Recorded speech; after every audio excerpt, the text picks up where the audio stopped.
Hello and welcome to Restoration DIY, and whether you're new or returning, it's great to have you here and I hope you enjoy the video.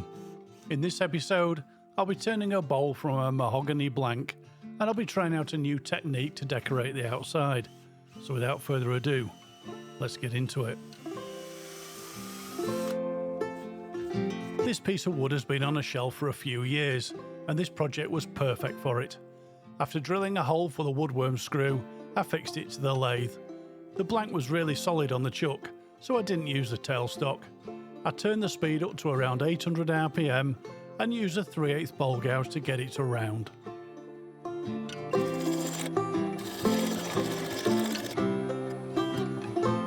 I began with some shear scraping to remove the layer of wax. The blank was already fairly round, so it didn't take long. And after a quick check, I used a push cut to remove the final layer.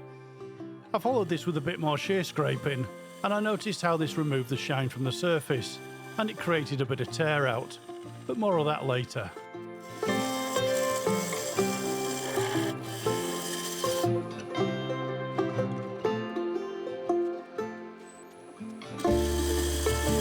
So moving on, I began to roughly shape the bowl. For this project I wanted a simple curve from the underside up to the rim. For this I used the bowl gouge. It's worth saying that for a start I was actually cutting in the wrong direction. I did this purely for the camera angle. If I cut from the base up to the rim, all you would have seen is the back of my right arm.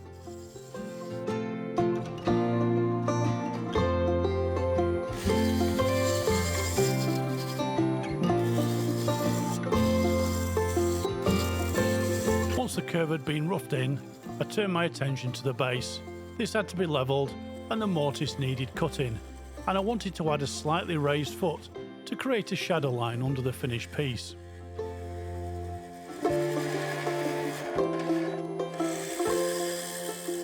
After flattening the underside, I set to cutting the mortise.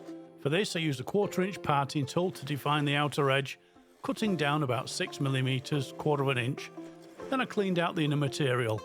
Next I cut the outer edge of the raised foot, cutting in about 3mm, 1/8 inch. This was followed by the dovetail cutter to cut the dovetail, then the skew to clean things up and add some embellishment.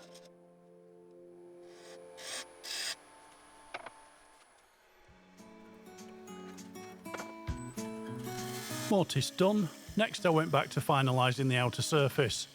For this I used a 3/8 bowl gouge and the skew, first removing material in towards the foot with a gouge, then the skew to fine tune the curve up towards the rim.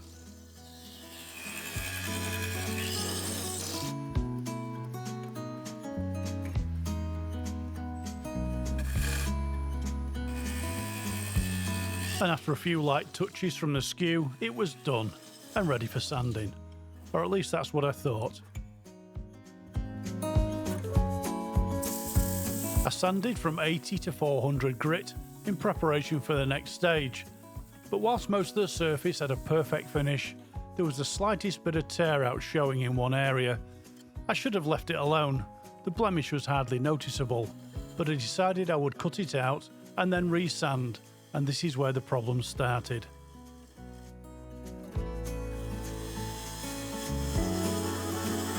Taking a freshly sharpened bowl gouge, I began to cut away a thin layer of material, and again because of the camera angle, I decided to risk it and cut in the wrong direction.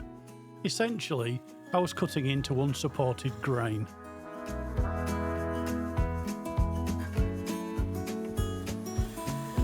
The first pass went okay, so I did one more just for good luck, and disaster. In the lower third the tear out was everywhere, so knowing what I'd done, I relented and moved the camera so I could cut in the correct direction. This was a bit better, but the damage was done. The tear out was very deep, so for the next 5 minutes or so, I went at it with different tools, trying to get to a good surface.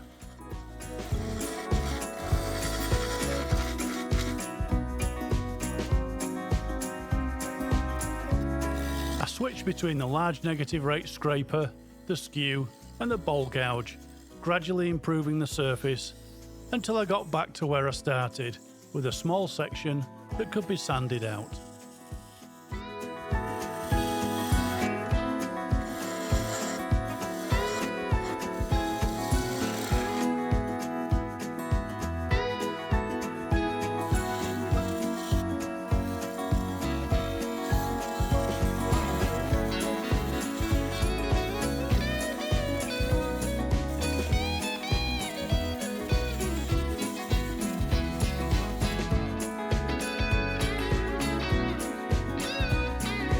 I sanded it once more from 80 to 400 grit and it was done.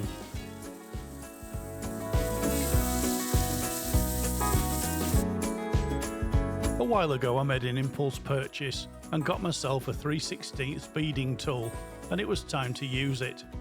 After sharpening, I set to carefully marking the beads. I've only used this once before and doing it this way seemed to be the way to go. Once marked, I began to cut each individual bead. I couldn't make my mind up whether to cut all the way or do a bit at a time. In the end, I did a bit of both.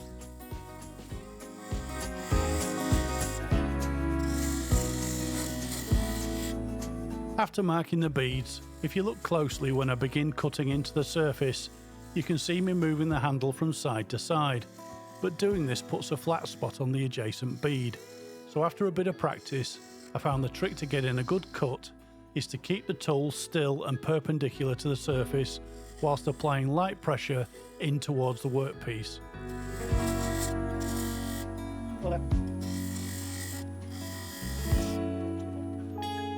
With each bead cut, I stopped the lathe, and overall I was very happy with how it had turned out. I could feel flat spots on the top of a couple of the beads, but they were quickly dealt with after a light touch from the cutter. Once I was happy with the cuts, I then set about sanding each of the beads. This took some doing. I started at 120 grit and went up to 400 grit. Folding the sandpaper in half, I applied light pressure, starting in the cut and working around the individual profiles.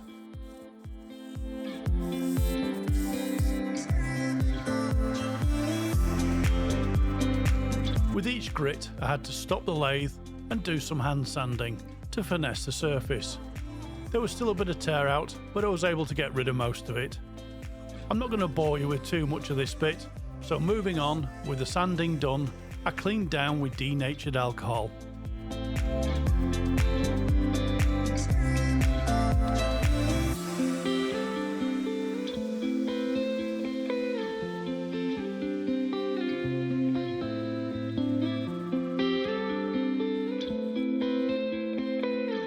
This was quickly followed by 2 liberal coats of sanding sealer, each one denibbed with a non-abrasive Scotch pad.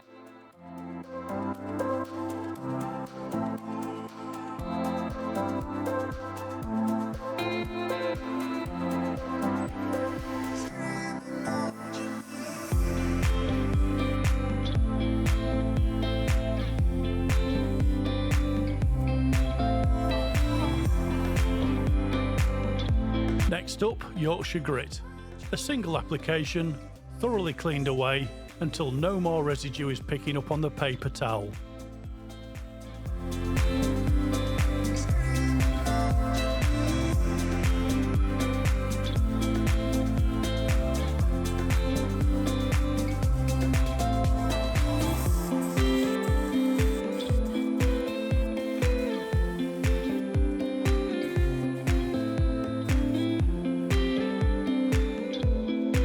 Wax 22, just one coat, applied with clean paper towel. I let this stand for 20 minutes and then polished it off with more paper towel.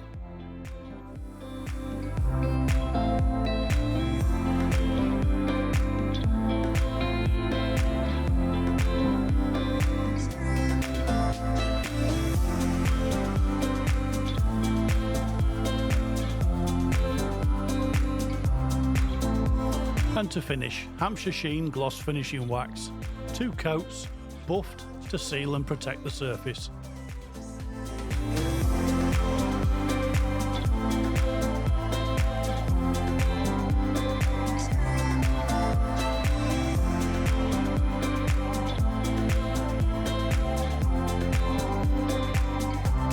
Outside done, I turned the workpiece around and fixed it in the 4-jaw chuck, ready for hollowing out.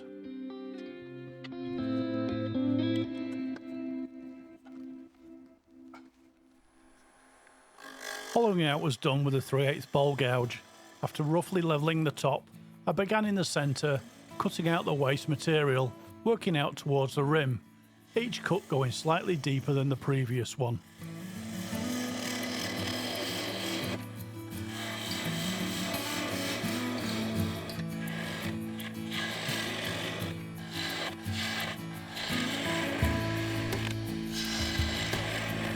You'll notice I didn't bother with a tailstock. The chuck had a really good hold in the mortise, and I wanted to see how it went without the additional support. And I'm pleased to report the workpiece stayed firmly attached to the lathe all the way to the end.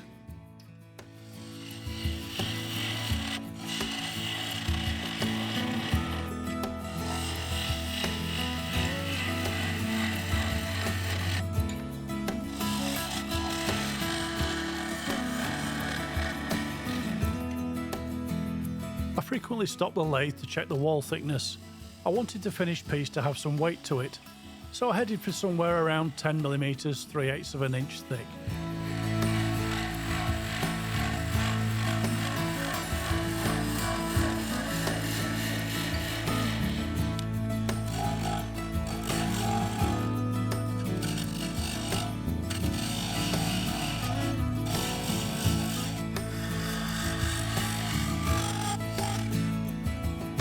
I tried a bit of shear scraping, but this just produced more tear out, and I'd had enough of that for one project, so I returned to just doing straightforward push cuts from the rim down into the base.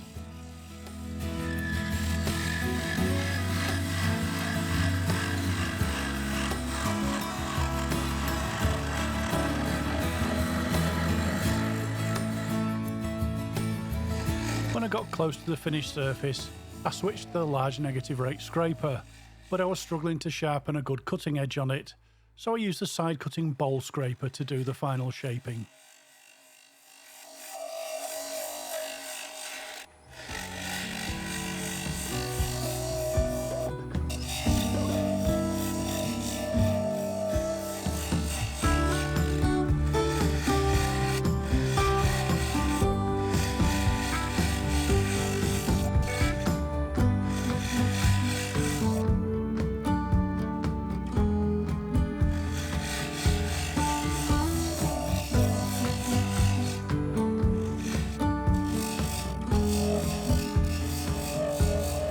Sanding with 80 grit revealed a few ridges towards the centre, so I went back to the scraper to refine the surface, and after a few passes it was done.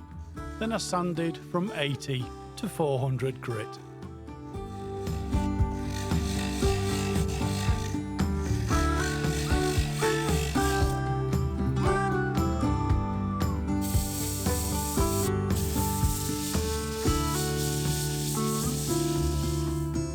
Sanding done, I cleaned down with denatured alcohol, then went through the same finishing process as before, beginning with 2 coats of sanding sealer, next Yorkshire grit, thoroughly cleaned away, then wood wax 22, and to finish, Hampshire sheen gloss finishing wax.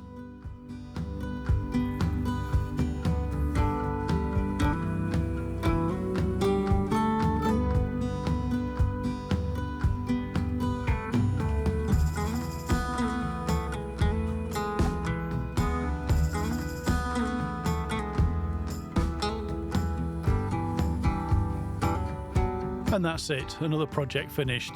I really like doing this one, and I hope you like it as well. The chatoyance in the grain looks really great, and the beading on the outside lifts what would have been a fairly simple bowl to the next level.